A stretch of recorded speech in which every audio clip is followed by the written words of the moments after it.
The U.S. Arab Radio Network is proud to offer the Ray Hanania Show with veteran journalist Ray Hanania, the U.S. correspondent for the Arab News newspaper. U.S. Arab Radio broadcasts content Monday through Friday at 8 a.m. on WNZK AM 690 in Detroit, WDMV 700 in Washington, D.C., and simulcast through stations around the country. Programs will rerun from 5 till 6 p.m. Visit us on Facebook at U.S. Arab Radio. And we're also streaming live on Facebook.com/Arab News. And good morning, everybody. This is Ray Hanania here at the Ray Hanania Radio Show, Wednesday, June 30th, 2021, 8 a.m. Eastern Time, 3 o'clock in the Middle East. It's 3 o'clock someplace in this world. This morning's topic, and we have a great lineup of guests to talk about it, is Lebanon. We've seen the turmoil consume Lebanon over the past few years. This week's government lifted fuel subsidies and gasoline prices jumped more than 35%, which is a huge increase. Almost a year ago, Beirut witnessed a massive explosion at its port, one that many believed was tied to Hezbollah. The gross domestic product dropped more than 20%, and the Lebanese pound has lost 90% of its value against the U.S. dollar. There's a banking crisis there, too, in a city that was once the world's jewel, but I believe still can be. Anyone who has been to Lebanon knows how beautiful that country is and remembers the elegance and magic of Beirut. But today, things seem tough. A bright side is that the famous singer Feiruz, who is 86 years old, turned to social media this morning and sent a selfie of herself with her daughter Rima on Twitter, maybe to remind the people of Lebanon that despite the challenges, Lebanon has a brilliant and beautiful culture and people. It gave everyone in Lebanon, I'm told, a mental boost. We're going to look at all that with two individuals who love Lebanon and who understand those challenges. Ed Gabriel, president of the American Task Force on Lebanon and former ambassador to the Kingdom of Morocco from 1997 to 2001. He's going to be joining us. And I love Morocco. One of my first assignments in 1976, the Moroccan government reached out to me in Chicago and said, hey, we hear you're an Arab journalist. What happened to you? But since you decided to go into journalism, we want to take you on a tour of Morocco and try to get you to write a story about that country. And I did it, and Morocco was beautiful. And we also have Lebanon analyst and Arab News Gulf regional manager Sarah Sfeir, based in Lebanon, joining us. But first, we're going to take a quick break here at the Ray Hanania Show, brought to you by Arab News at arabnews.com on the U.S. Arab Radio Network. I'm Ray Hanania. We're going to be right back right after these messages. ArabNews.com, bringing you breaking news from across the Middle East and the latest on Arabs in America. Get inside the latest headlines with expert analysis and insights at ArabNews.com. Join over 5 million Facebook fans and over 10 million monthly readers. ArabNews.com, news that matters to you.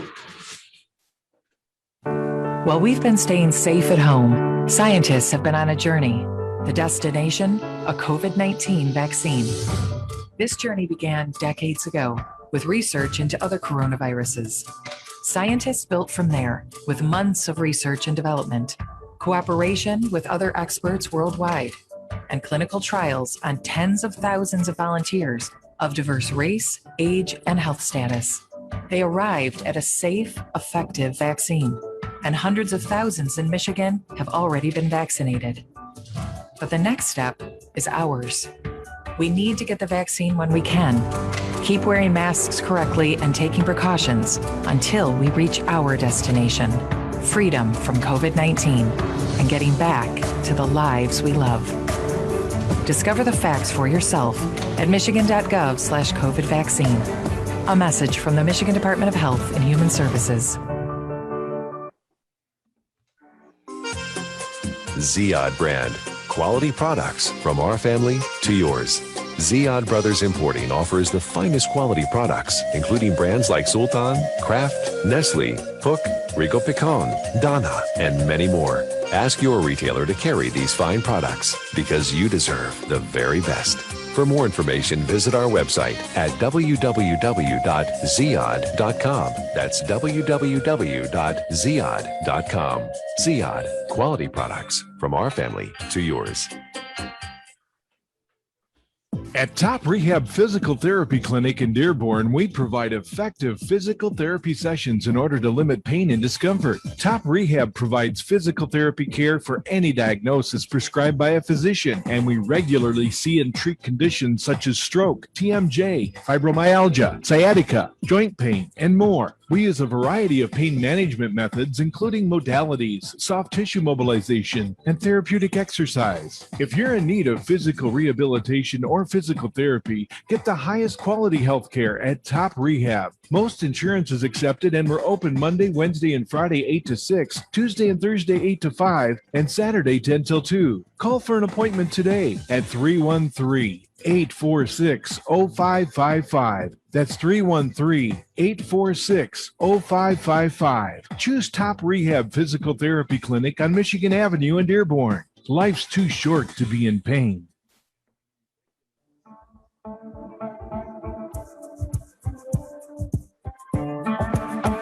The U.S. Arab Radio Network is proud to offer the Ray Hanania Show with veteran journalist Ray Hanania, the U.S. correspondent for the Arab News newspaper. U.S. Arab Radio broadcasts content Monday through Friday at 8 a.m. on WNZK AM 690 in Detroit, WDMV 700 in Washington, D.C., and simulcast through stations around the country.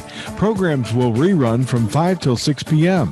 Visit us on Facebook at U.S. Arab Radio, and we're also streaming live on Facebook.com/Arab News.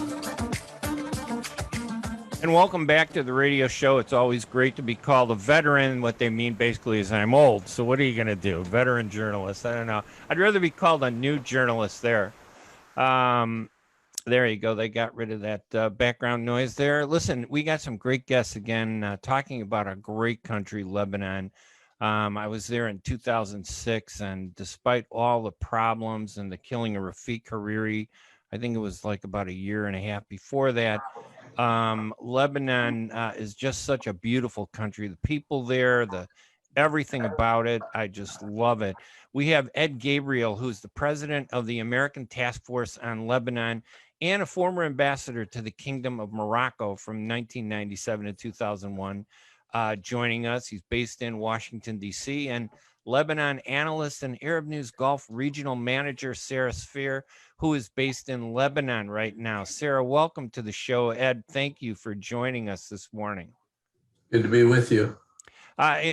Ambassador Gabriel has been on our program many times, but for Sarah, this is your first time, so thank you so much. You know, radio used to be... Well, you're welcome. Radio just used to be all voices. Now we get all the technology and everything there, and we're broadcasting live on Arab News Facebook page, and they have 5.6 million followers, and they're all watching. Okay, so don't be nervous. Okay, let me start by mentioning that the American Task Force on Lebanon put out a release this week about welcoming the joint U.S.-France action to pressure Lebanese officials to act. Ed, tell us a little bit about what was the I could read it, but go ahead, tell us what was that about? Thanks, Ray. It's good to see you after so many months. You're looking well, and you look like a veteran to me, but there you go. Compliment. So we joined with the Middle East Institute, headed by Paul Salem in Washington, which is celebrating its 75th anniversary this year, with the ATL, which celebrated its 30th anniversary last year, to facilitate a policy brief that would be composed of recommendations to the United States government, Secretary Blinken, on what we needed to do immediately in the next few months in order to save Lebanon. There were three major recommendations that were immediate, and three that were longer term, say within the next year or so. The first one was the one you mentioned, and that is encouraging the United States to take a leadership position with French and other countries of like mind, friends of Lebanon, maybe even the Russians and others, the Gulf countries, on one common plan for Lebanon, rather than talking from different points of view, get everyone together, get them to Lebanon, and let them explain to the politicians of Lebanon that they have no other place to turn but towards a government that will meet the needs of the people of Lebanon. In other words, a hard démarche, a very specific diplomatic approach. We were glad to see that this week. The other two recommendations were, if we're going to have such a tough diplomatic approach, because we don't really want to encourage money going to corrupt politicians or throwing good money after bad to a government that's not meeting the needs of the people, then we've got to figure out how to help the people of Lebanon. So number two is we need to really ramp up humanitarian aid to the people, but that aid should go through nonprofits and multilateral organizations, not through the government of Lebanon. And lastly, we've got to continue to support the Lebanese armed forces and their families. On those last 2 points, humanitarian and Lebanese armed forces, we're very happy with the Biden administration and their willingness to come to the forefront with help in both of those regards. And I know in the statement, Ed, it said that that it was to bring pressure on Lebanese leaders to take action to relieve the country's multiple crises. It's amazing to me that we got to pressure leaders to take action with given all. Yes, can you hear me okay, Ray? You got cut out for a second. Yes, no, I can hear you very well. It just seems that I'm not sure if I'm the one that's cut out or if you are, Ray. No, I hear you. Can you hear me? All right. Let me just tell you, we can hear you. Can you hear me? Yes. I can hear you. Oh, good. All right. You got me scared there for a second. I hate technology. It's so much nicer to be on a phone. But what I was saying, Ed, was that, that the idea that Lebanese leaders have to be pressured to take action to relieve the country's crisis, that just seems odd. Are they not acting? Are they avoiding it? What is it? It's more than odd. It's a shame. Think about it. These people were supposedly elected to take care of the needs of the people of Lebanon, and they only seem to care about their own selves. They have been asked, cajoled, sanctioned, and otherwise pressured in one way or another to act correctly to help the people of Lebanon. So you're right. It's a real shame. There are a couple of carrots and sticks that the international community can use. But in the end, we really have to count on the Lebanese people making sure that they keep the pressure on their government until one is formed to address their needs. You could use sanctions. That the threat of sanctions, I think, works better than sanctions themselves. And depending on how you use sanctions, and making sure that it doesn't target one group, one religion, one people. And we're finding out that the threat of sanctions on people with Western bank accounts has a positive effect, but it can't be the only thing that you use. And that's one of the downfalls of the last administration. It was used almost too much. Sarah, you're a regional Arab news manager out there. You're actually in Beirut, I understand, correct? Mm-hmm. Yes. What's life like there? What's life like there? Well, I mean, I can remember a number of years ago how beautiful everything. People used to talk about Beirut like it was the place to be, and then just a series of problems that have beset it. What's it like today? True. Today it's really tough. It's really tough to live in Lebanon. And as the ambassador was saying, that we elected people to save us, to do reforms, but unfortunately they became the problem.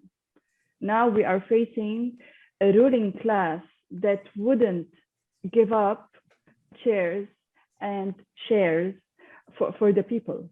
Like you were discussing a while ago about the aids and assistance from powerful countries like the US, France, Gulf countries like Saudi Arabia. None of these aids, or the majority of these aids, went through the government and went to the supporters of the parties forming this government. After the explosion in the third biggest explosion in Beirut on August 4th, we saw that the whole international community was trying to help Lebanon. On the ground, there were few people benefiting. I remember I seize this opportunity to thank Saudi Arabia for sending humanitarian aid through King Salman Relief Center. They gave it to the people personally. It didn't go through the government. Otherwise, it wouldn't have reached the needy. So talking with the politicians now, as the ambassador was saying, the US is having like plans to discuss with these politicians how to do the reforms or to put pressures on them.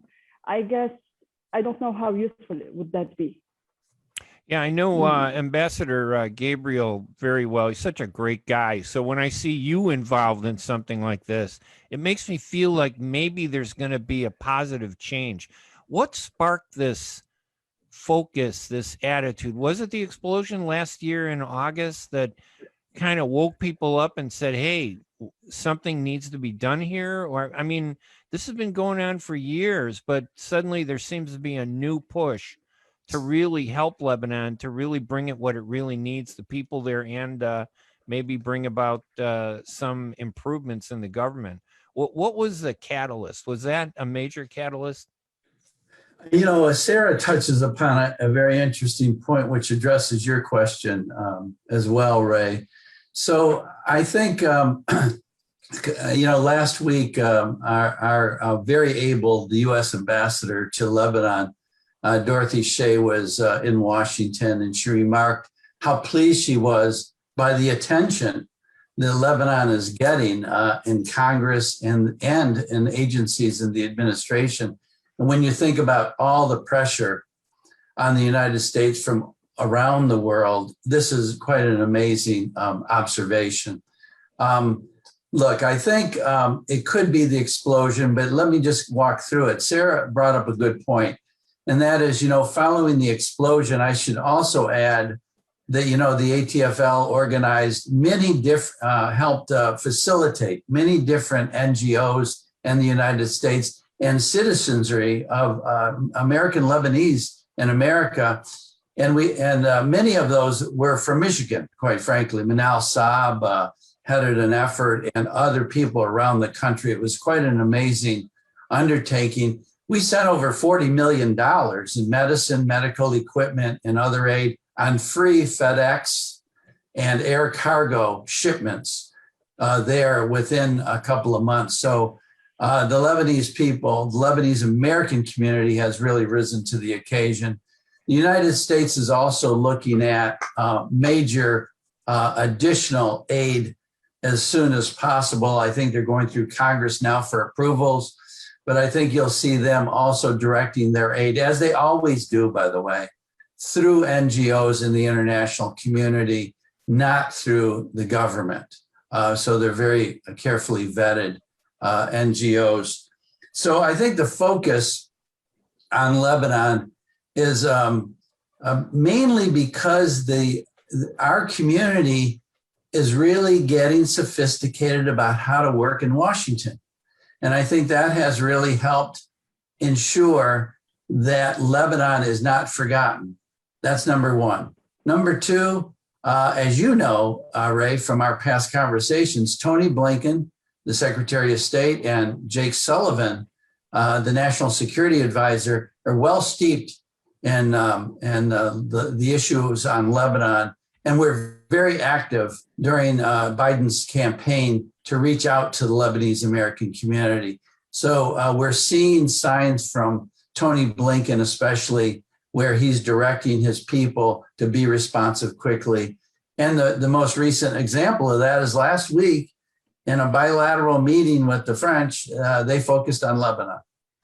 And you know, Ed, even though I am a veteran journalist and covered Chicago City Hall, one of the toughest political beats in the world, okay? They may not have bombings, but so many careers have been destroyed at City Hall. It's unbelievable. You tell Anthony Blinken that he doesn't, you know, we'd love to bring him on the show. I will not bite anybody's head off. I'm a good guy in spite of my years covering Chicago City Hall. So bring him on one time. We'd love to have you on. And by the way, I want to keep it kind of conversational. So Sarah, if you want to jump in on topics, same thing with you, Ed, you know, not just me. I want to get you guys, they're the experts. You know what's going on over there. I'll give you kind of some of the topics. I mean, what's the this question, what's the biggest challenge that faces Lebanon right now? What's the priority, maybe 1, 2, and 3 that you guys, you know, both see? And maybe Sarah, you want to start with you first? Well, it's true. Lebanon is facing so many challenges on different levels. We have health sector challenges. We have the educational sector challenges with doctors and teachers fleeing the country. We have economic challenges, definitely.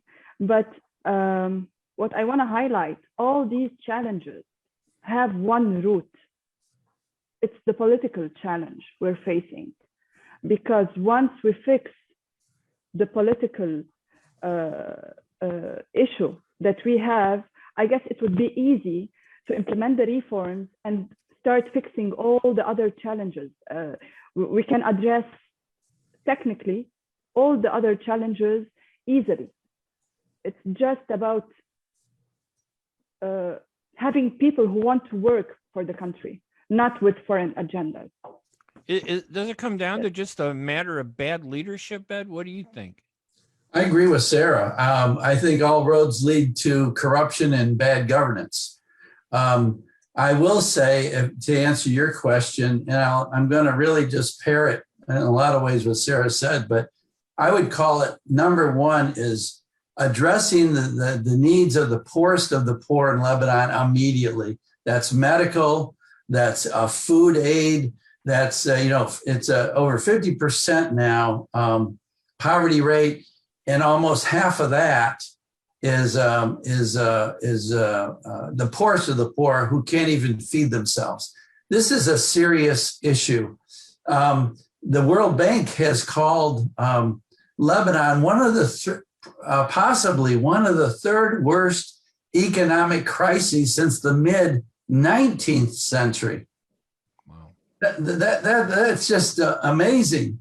We've got to wake up to what's going on. So, yeah. And secondly, I would say that, as Sarah said, we've got to get this government to step aside in favor of reformist government. The IMF is ready and willing to engage in a multi-billion-dollar job to fix Lebanon as quickly as possible. But they have to have someone they can talk to and trust. And the international community is not going to blink first. They're not going to say, okay, let's talk to these guys. They are firm in saying, you know what, we've had it with you.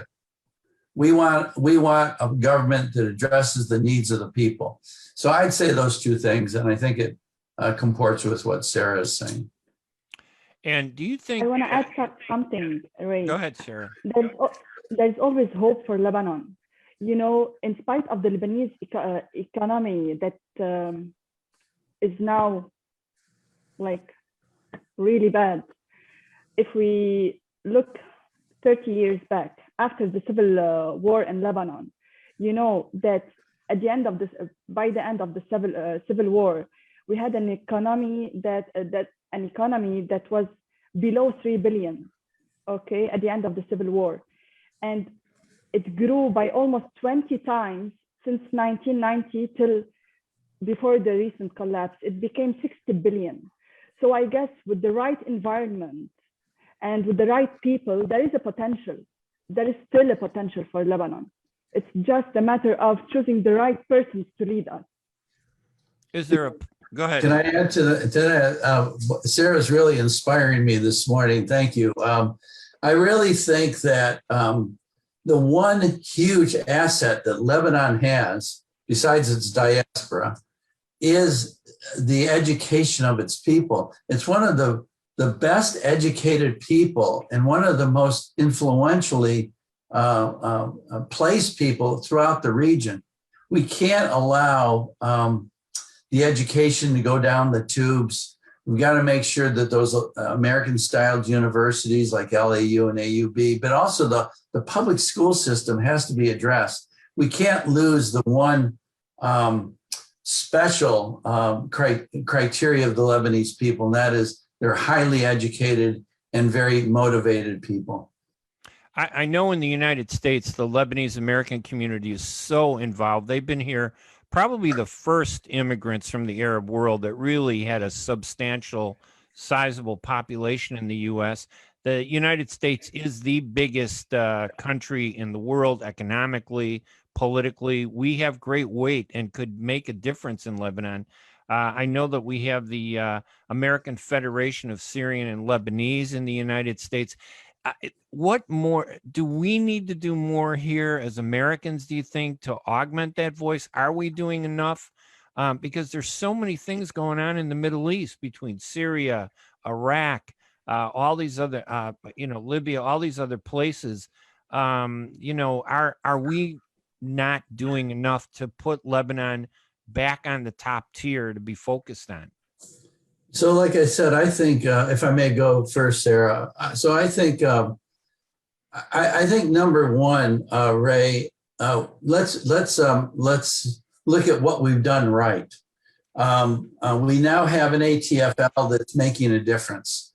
We mentioned 3 priorities. We talked about other things like sanctions and the IMF relief. We're in touch with agencies every day, and they're listening to us, and we have a seat at the table. You've got the Middle East Institute headed by Paul Salem now, that's one of the best think tanks on Lebanon. And you've got the Lebanese financial and investment and financial executives, Life, who has joined with us, which provides a lot of economic and financial advice. So in Washington, I think we've got a pretty sophisticated approach to policymaking. Where we're missing, though, is how can ATFL reach out to the grassroots constituency better? And I agree with you. I think we've got to have more regional sessions with our community so that we can empower them to talk to their congressmen so they can get up to speed on what the issues really are and how sophisticated the approach has to be in Washington for us to meet. So that's kind of where we need to really focus next. Yeah, doing this radio show, I felt was so important because Lebanon, I was thinking, wow, where's the focus? Where's the coverage? I know the American Task Force on Lebanon, you guys have been doing a phenomenal job. The Federation of Syrian Lebanese Clubs, they're a huge network. They bring such talent together here in the U.S. But I wasn't seeing it, in the media. There's everybody's eyes are every place else, but how do we bring them back to, Sarah in Lebanon? How do we get them to focus on what's happening there and what needs to be done? It just, there's this fog out there of so many different things to raise Lebanon. And I think Lebanon probably needs more focus than any of the other countries right now. Actually, it's all linked. If you want to address Lebanon's problem, you should address Syria's problem. You should address Yemen's problem, leading to addressing Iran's problems, because it's all linked together. We can see that ever since the revolution in Syria, Lebanon was tremendously shaken. It was shaken on so many levels. Like we have armed parties in Lebanon getting involved in Syria. I think you wrote something, I think, this week, didn't you, about people being stopped on the road and, by people that claim to be Hezbollah guards, and it's almost like it's out of control there. True. 2 days ago, Hezbollah members kidnapped a British journalist. He was just doing his job at a gas station, doing a report about the fuel crisis. But apparently he wasn't allowed to do so in a region or in a gas station that is known under the control, that is known to be in a region under the control of Hezbollah. So it's really... And I know that we've touched on the idea of the Lebanese armed forces. This is the first time where I think when we talk about a country where the armed forces are not as in a position of strength that they normally would be. And is that part of the problem that we have this, and I don't want to make it about Hezbollah, but Hezbollah is such a huge factor in Lebanon. It's got to be a great weight on what happens moving forward. And the Lebanese armed forces don't seem to be that big of a factor. Is that an issue, you think? Not just Hezbollah, to be clear. Like, first, no one can question the integrity and importance of the Lebanese army in Lebanon, especially that it's the only Lebanese institution that has the consensus and full support of the Lebanese people. Okay, but, and we have to salute the Lebanese soldiers whose salary is barely $100 now. It's, I guess it's a strategy to weaken the Lebanese army. I recall I was working for Oxfam in 2016, and we were going to visit the Syrian refugees. We went to a Palestinian camp in the south. I was surprised to see that the army, the Lebanese army, cannot get into the camp. I was surprised to see that I would give my ID to the Lebanese army outside the camp. And once I crossed the gate, you would find armed people everywhere. Like a 13-year-old boy would be, would have a weapon just standing there playing with the weapon. So the Lebanese army has not full control over the country. It cannot do much in the south. It cannot do much in the camps. It doesn't have the decision of war or peace. Do you think that, and Ed, maybe, do you think that is this military aspect between Hezbollah and the army, that obviously needs to be addressed at some point?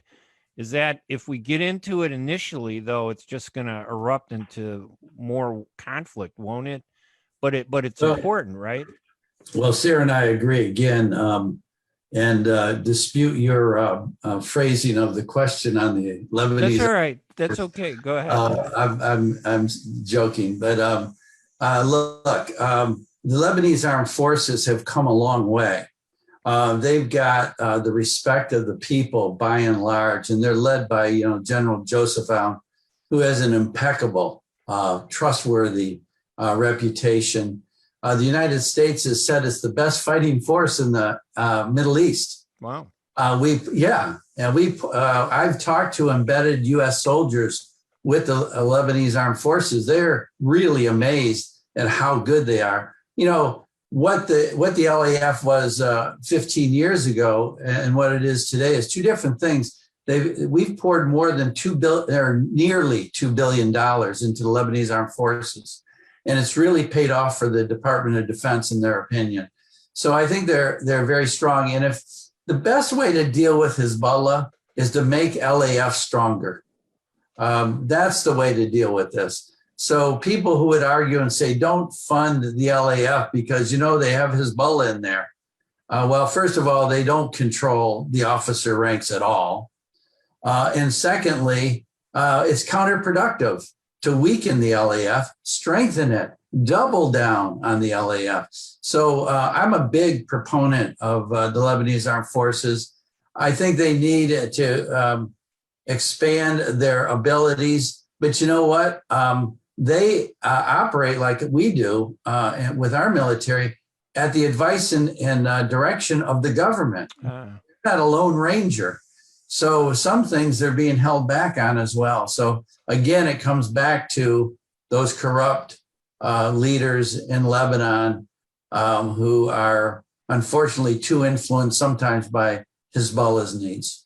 And I know the government would control the purse strings. I saw a story this week about how the Lebanese army was renting their helicopters out to tourists for something like $150 a trip. And that almost suggested like it was an effort to raise money or something. But I think you're right, Ed, that the government, if the government isn't strong, if the government isn't focused, if the government isn't doing the right thing, then no matter how trained, how financed the military, they're not going to be able to do the job they need to do. Listen, I just want to remind everybody that our guests on the line are Ambassador Ed Gabriel, who is the president of the American Task Force on Lebanon, a former ambassador to the Kingdom of Morocco from 1997-2001, and Lebanon analyst and Arab News Gulf regional manager Sarah Sfeir, who is based in Lebanon right now. We're talking about what's happening in Lebanon. I got to take a quick break if you guys don't mind. We got to pay the bills here. But when we come back, I want to continue this conversation. It's so important to focus on Lebanon, and I don't think enough is being done to educate Americans, especially. They need to hear the story with our guests, Ed Gabriel and Sarah Sfeir. I'm Ray Hanania. We're going to take a quick break, and when we come back, we'll talk more about Lebanon with Ed Gabriel and Sarah Sfeir. We'll be right back right after these messages. ArabNews.com, bringing you breaking news from across the Middle East and the latest on Arabs in America. Get inside the latest headlines with expert analysis and insights at ArabNews.com. Join over 5 million Facebook fans and over 10 million monthly readers. ArabNews.com, news that matters to you.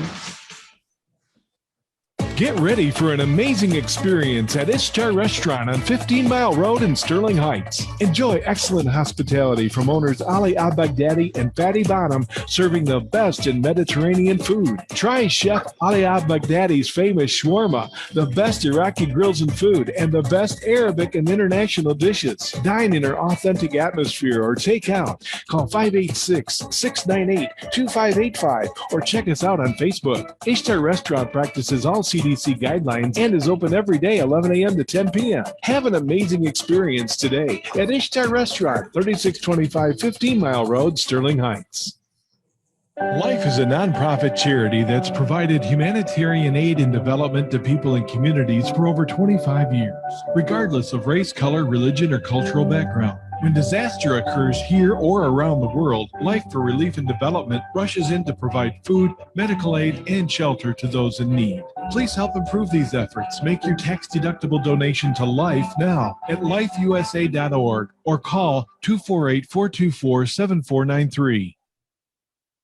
Enjoy the first Syrian-style cuisine in Michigan. At Damas Cuisine and Catering, you'll find a wide selection of Syrian foods and sweets in our menu, like frike, hoisin, grape leaves with steak, mashawi platter, hot mahashi, char-grilled kebab, shawarma, and much more. Get super fast delivery from Damas Cuisine and Catering right to your door. Order online at damascuisine.com/menu and track your order live. Damas Cuisine and Catering, 28841 Orchard Lake Road in Farmington Hills. Call 248-987-4985.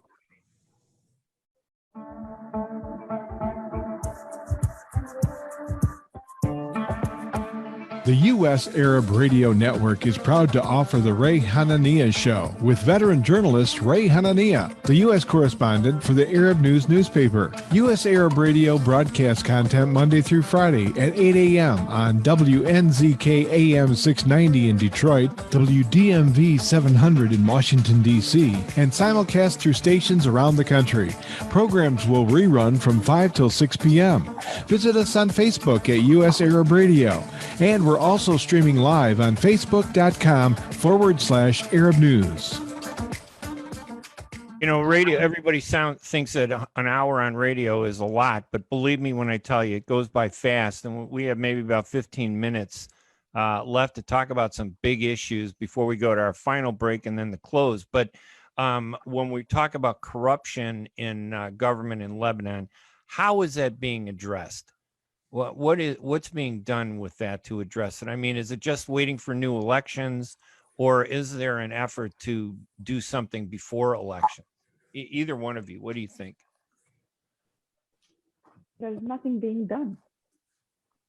Right now, the government is doing nothing at all. No major organizations investigating the corruption, no pressure at all that we see, Ed? There is a lot of pressure from foreign countries, but on the ground, there are only promises. They talk the talk. They know how to talk the talk, but they never walk the walk. So I don't think anything is being seriously done at the moment. Yeah, so I agree. There's been some recommendations made by Congress to Tony Blinken that they should investigate the port explosion, do a forensic audit of the banks, also investigate the flow of money overseas. The French have intimated that as well. But as Sarah says, we're seeing no direct action yet, although the pressure is mounting for that. When it comes to elections, I'm glad you brought that up. We believe at ATFL and others in the policy community in Washington that the elections have to be held on time, and that the progressives that are running should participate wholly and make sure that they make a dent, if nothing more, in this election process. I don't think we'll see miracles, but for them to sit this out would not be smart, and for it to be delayed would not be smart as well. Is there an election date scheduled, or is that something that has to be done? May something. Yeah, no, I know that's. But how would it differ? How would it differ if we hold the elections or no? How would it differ at this time? Well, I'm not pessimistic, but I'm being a bit realistic. Right. If we have this ruling class drafting the election law, we've seen it a few years back, I guess 3 years now. They drafted an election that would allow their people to be elected. It's a customized election law. Yeah. So with this ruling class, how would it be any different if we hold the elections or not? It might differ. I want to be optimistic. I hope that we would have many new faces in the parliament. But if I want to be realistic, it's not going to happen. So it's Yeah, I agree. I think it's going to be very difficult to see anything approaching a number that would be very influential. But even if they get 20 seats, it's better than nothing and better than sitting. Definitely. And yes, and also, America has to be supportive of a clean election process. Transparent. Yeah, and it has to jawbone. The ambassador can do a lot in that regard. We have to stay away from looking like we're influencing it too much, as you can imagine. But we do have to jawbone for clean, fair elections and demand them and call people out more and more. So it's a hard road ahead. Ray, if I could just back up on one thing about the LAF. Again, I was reminded, the LAF received $105 million this year from Congress. Last week, DOD gave them another $15 million. And they're now talking to Congress about freeing up some other monies to pay for expenses of the LAF and other things that could free up another $50 million or more dollars, so that money, instead of going to equipment and other costs, can go to the families. Because as Sarah said, if they're not even making $100 equivalent a month today in their salaries. And boy, I'll tell you, if the LAF weakens, it will be a sad day for Morocco, or for Lebanon, excuse me. You know, when I think of Lebanon, I'm always thinking about these big factors: Hezbollah, Syria, Iran. How, and then the United States and the West. It seems like we're ganged up on by some pretty big forces. Hezbollah is no small, organization. They're huge and very powerful. Syria, despite all of the problems, they have the back, their turmoil and civil war there. They have the backing of the Soviet Union behind them. They're still a big player. And Iran is out there on its own. How do you guys look at those factors in terms of the future of Lebanon? Is there anything that can be done to free Lebanon so that they can move forward by themselves one day, rather than being in this web of control from all these outside forces? I might take a crack at this.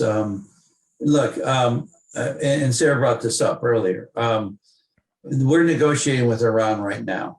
We got to make sure Lebanon doesn't get thrown under the bus.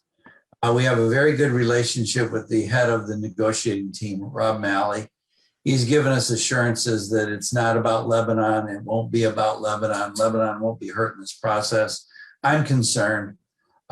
We all are concerned, because the negotiation could actually lead to helping Lebanon as opposed to hurting it. So I think that's one thing we've got to watch very closely and be suspect of. Yes, they will deal with nuclearization first. But Tony Blinken said the deal has to be longer and stronger.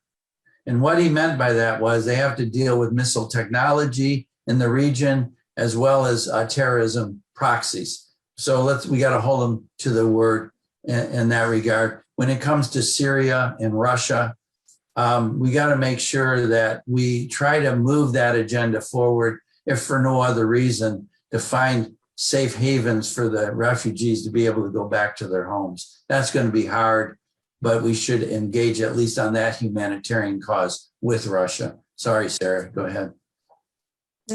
I second everything you said. I was going to say that shows, that's a great point. I've never thought about why those Iranian negotiations are so important, because they do impact Lebanon. And, moving forward, that could improve the environment to allow us to turn and focus more on Lebanon, to do more for Lebanon, to pull back the forces. I've never thought of that aspect in terms of Lebanon. Maybe the public needs to understand, more, that these Iranian negotiations aren't just about nuclear weapons. Obviously, that's a priority, but it impacts the whole region, including Lebanon. That might be the one door that opens up that might make a change. That's fascinating. I never thought of that myself. And here I thought I knew all the political answers. City Hall reporters, we think we know everything. What about these? Obviously, now we throw in the word Israel into this mix, and it erupts into emotions. How do we deal with that, with all the changes taking place in the Middle East, with Israel, with their elections? How does that impact Lebanon? What impact does Israel have on Lebanon, the country and the topic? For either one of you, Sarah, you want to? Yeah, actually, it's positive. It's positive to see any two sides sitting together, negotiating until they find a solution.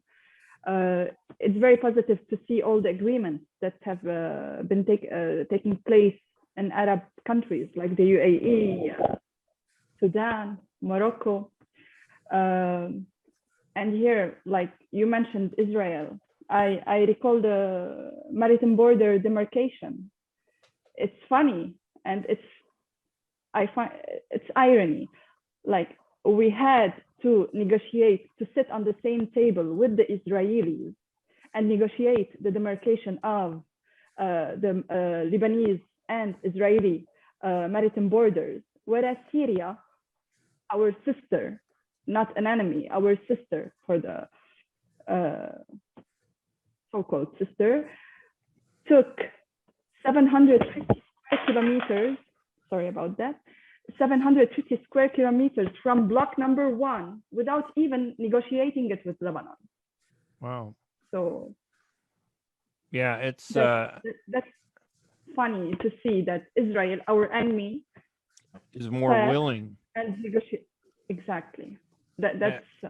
I know that things are still tense between Israel and Lebanon. I mean, you could be charged in Israel for talking to a Lebanese person or visiting Lebanon, and the same in Lebanon. You know, and those tensions are difficult. Ed, what do you think about that? Well, I agree again, and I think the way let's take a small step here.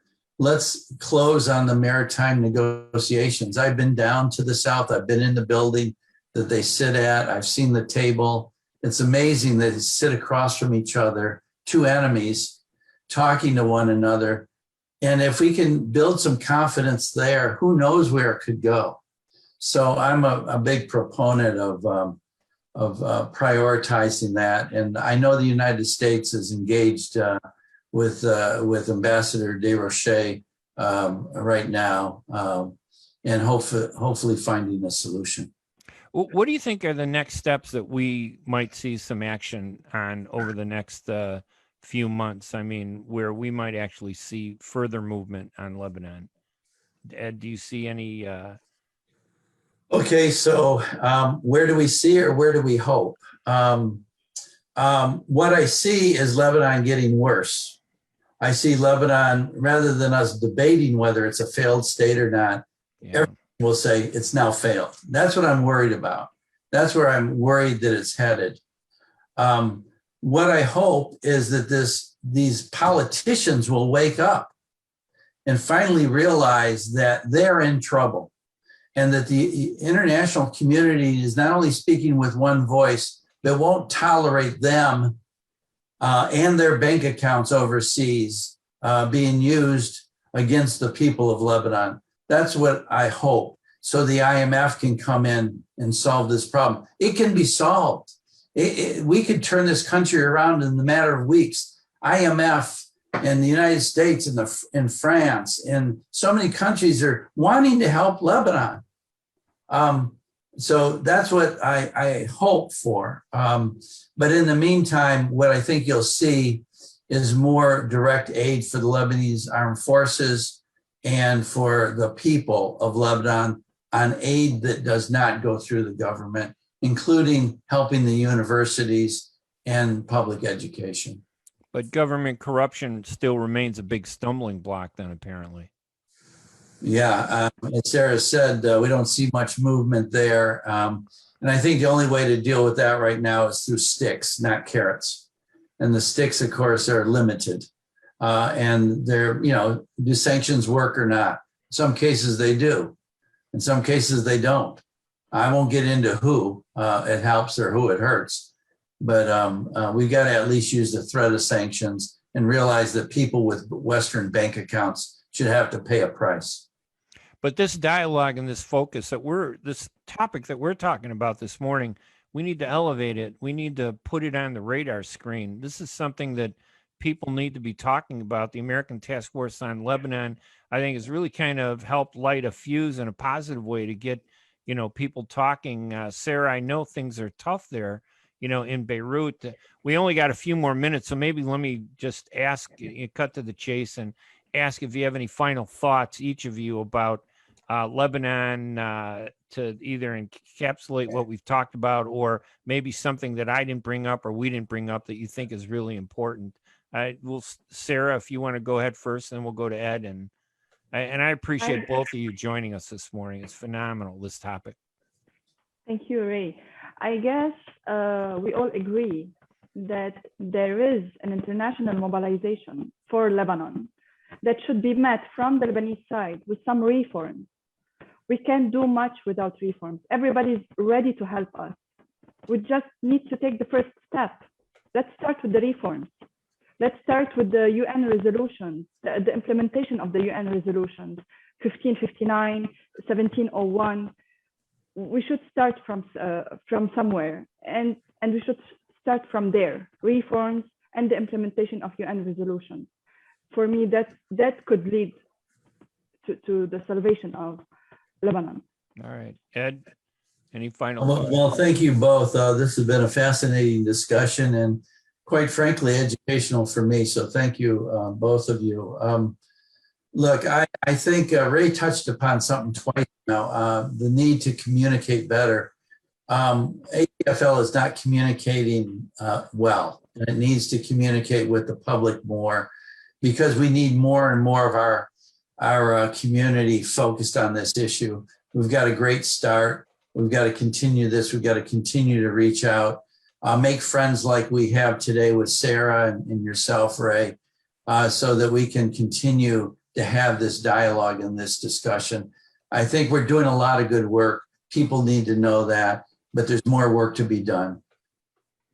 All right, everybody, listen. First of all, I want to thank both of my guests, Ed Gabriel, President. And by the way, I am definitely not criticizing the American Task Force on Lebanon. You guys have done a lot.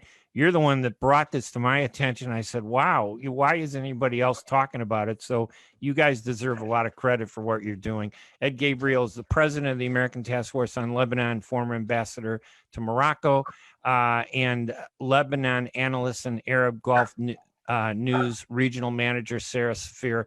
Both of them, thank you so much for joining me. We're going to have to go to our final break real quick and then end the show. But we got to do this again. And I'm just glad we're able to dedicate the whole hour to this topic. It really deserves a lot more. Thank you both. Thank you both. All right, we'll go to break. And then when we come back, I'll give some closing quick remarks. Thank you so much, everybody. We'll be right back right after these messages. ArabNews.com, bringing you breaking news from across the Middle East and the latest on Arabs in America. Get inside the latest headlines with expert analysis and insights at ArabNews.com. Join over 5 million Facebook fans and over 10 million monthly readers. ArabNews.com, news that matters to you. Are your hands feeling numb? Do you feel pain opening up a jar, turning a key? Are you noticing that your elbow and your shoulder are becoming stiff? Or were you recently injured in your arm? Hello, I'm Dr. Al-Majid Katranji, and at the Katranji Hand Center, which just recently opened down the street from the Somerset Mall, we can provide you with the latest in hand, wrist, elbow, and shoulder care. Visit us at www.katranjihandcenter.com to learn the latest techniques that we have to offer you, and I look forward to taking care of you. Visit us in Troy at 1565 West Big Beaver Road, Building F, or call Katranji Hand Center for an appointment at 248-869-4263. That's 248-869-4263. When it comes to reproductive medicine, IVF Michigan Fertility Centers are the recognized leaders. With locations in Bloomfield Hills and 5 other cities in Michigan and Ohio, IVF has experts in all aspects of the field. As a founding member of IVF Michigan Fertility Centers, Dr. Nicholas Shama is one of the leading reproductive endocrinologists in Michigan and Ohio. Dr. Shama has performed over 10,000 IVF cases and has helped thousands of couples fulfill their dreams of parenthood. American board certified in both obstetrics and gynecology and reproductive endocrinology and infertility, Dr. Nicholas Shama is a very caring, compassionate, expert physician that understands not only the medical but also the emotional toil of infertility on his patients. When it's time, get personalized care from Dr. Nicholas Shama at IVF Michigan Fertility Centers in Michigan and Ohio. Call toll-free 855-952-9600, 855-952-9600. And we had an information-packed radio show this morning with Ed Gabriel of the American Task Force on Lebanon and analyst Sarah Sfeir, who is Gulf Arab News Gulf Regional Manager. Both of them were phenomenal. I'm Ray Hanania. I'm going to be back next Wednesday. Remember, go to arabnews.com/Ray Radio Show for more information. Bye-bye, everybody. Have a great week.